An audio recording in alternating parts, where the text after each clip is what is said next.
ABP आनंद एगिए थाके एगिए राखे। ममता दीदी, आपको हराने के लिए किसी को दिल्ली से आने की जरूरत नहीं है। आपके सामने भी बंगाल का धरती पुत्र खड़ा रहेगा, आपके सामने ही भी बंगाल का ही आदमी लड़ेगा और आने वाला मुख्यमंत्री भी बंगाल की मिट्टी का ही मुख्यमंत्री हम बंगाल को देने जा रहे हैं। তৃণমূলের বহিরাগতর পাল্টা বিজেপির ভূমিপুত্র। ২১-এর মহাযুদ্ধ জয়ের লক্ষ্যে বিজেপির কেন্দ্রীয় নেতারা রাজ্য চষে বেড়াচ্ছেন। পাল্টা বিজেপি নেতাদের গায়ে বহিরাগত তকমা লাগাতে তৎপর তৃণমূল। দুদিনের রাজ্য সফরে তারই জবাব দিয়েছেন কেন্দ্রীয় স্বরাষ্ট্রমন্ত্রী। ममता दीदी जब कांग्रेस में थी और इंदिरा जी यहाँ आती थी तो क्या कहती थी? वो बंगाल की अंदरूनी राजनीति में आंतरिक दखल थी क्या? जब वो कांग्रेस में थी और प्रणव दा आते थे या नरसिम्हा राव आते थे तो वो क्या कहती थी? और आप इस प्रकार के देश की कल्पना ममता दीदी आप चाहती हैं जहां एक राज्य के व्यक्ति दूसरे राज्य में ना आ जाए? इस प्रकार का देश चाहते हैं? इतनी कंजर्वेटिव सोच बंगाल के अंदर नहीं स्वीकार होगी दीदी, आप कितना भी हो हल्ला करो। 98 সাল থেকে মমতা ব্যানার্জি একটা পার্টি তৈরি করেছেন তৃণমূল কংগ্রেস, যেটা মূলত পশ্চিমবাংলায় কাজ করে। আমরা পশ্চিমবাংলায় আছে এমন যে কোনো দলের সাথে লড়তে পারি, তাই এখানে হনুমানের মতো বিজেপির নেতারা বাইরে থেকে লাফিয়ে আসছেন কেন? গত 10ই ডিসেম্বর ডায়মন্ড হারবারে সভায় যাওয়ার পথে বিজেপির সর্বভারতীয় সভাপতি জেপি নাড্ডার কনভয়ে হামলা হয়, যে ঘটনার জল গড়ায় দিল্লি পর্যন্ত। এদিন তা নিয়ে তৃণমূলকে পাল্টা চ্যালেঞ্জ ছুড়ে দেন অমিত শাহ। भारतीय जनता पार्टी के अध्यक्ष पर यह हमला केवल भारतीय जनता पार्टी के अध्यक्ष पर हमला नहीं है, बंगाल के अंदर लोकतंत्र की जो व्यवस्था है उस पर हमला है और इसकी संपूर्ण जिम्मेदारी तृणमूल कांग्रेस की सरकार की है। सत्ता का अहंकार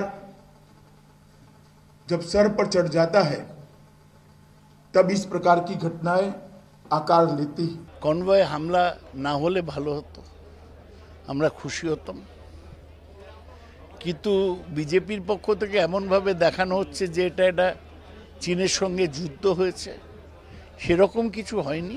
নাড্ডা নিজেই বলেছেন ওর বুলেট প্রুফ গাড়ি দিয়েছিল রাজ্য সরকার, ওর কোনো ক্ষতি হয়নি, কয়েকটা গাড়ির কাঁচ ভেঙেছে, আর বিজয় বার্গিয়ার পায়ে দেখলাম অল্প একটু কেটে গেছে। রাজ্য সরকার এই ব্যাপারে যথোপযুক্ত ব্যবস্থা নিয়েছেন, মামলা করেছেন, গ্রেপ্তার করেছেন। জেপি নাড্ডার কনভয়ে হামলার প্রসঙ্গ টেনে এদিন তৃণমূলের বিরুদ্ধে তীব্র রাজনৈতিক আক্রমণ শানিয়েছেন অমিত শাহ। हिंसा का जवाब हिंसा नहीं हो सकता, हिंसा का जवाब हम लोकतांत्रिक तरीकों से देंगे। मेरे लिए चिंता का विषय यह भी है कि हमला होने के बाद जो प्रतिक्रिया आनी चाहिए थी राज्य की मुखिया की ओर से, वो प्रतिक्रिया भी नहीं आई। तृणमूल कांग्रेस के नेताओं के जो बयान थे वो बयान इसका समर्थन करते हुए इस प्रकार से हुए। আমরা হামলা করায় বিশ্বাস করি না, আমরা হামলা করব না। আমরা এখানে শক্তিশালী, আমরা সংখ্যাগরিষ্ঠতা পাবো, আমরা কেন হামলা করতে যাব?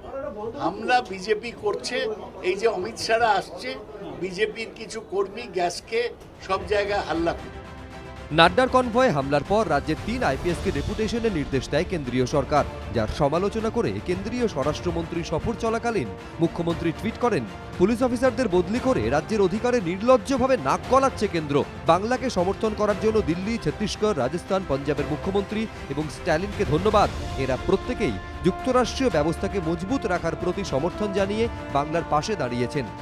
केंद्र सरकार ने उनको जो पत्र लिखा है संपूर्ण रूप से संवैधानिक है और कानूनी है, फेडरल स्ट्रक्चर के दायरे में ही लिखा गया पत्र है और उन्होंने नियम को कोट कर जनता के साथ बात करनी चाहिए, केंद्र सरकार के साथ बात करनी चाहिए। 21-এর বিধানসভা নির্বাচনে বাংলায় পরিবর্তনের ডাক দিয়ে ফের মিশন 200 এর কথা মনে করিয়ে দেন অমিত।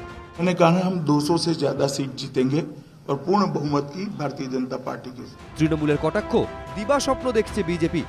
বিজেপি সোনার বাংলা করার আগে সোনার উত্তরপ্রদেশ করুক, সোনার বিহার করুক, সোনার মধ্যপ্রদেশ করুক, হঠাৎ সোনার বাংলা করতে চাইছে কেন? 10 বছরে তৃণমূলের সরকারে যে অগ্রগতি হয়েছে, এর আগে 60 বছরে সে অগ্রগতি হয়নি।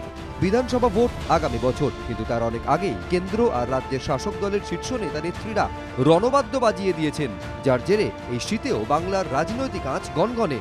দীপক ঘোষ, ঋত্বিক মণ্ডল, এবিপি আনন্দ।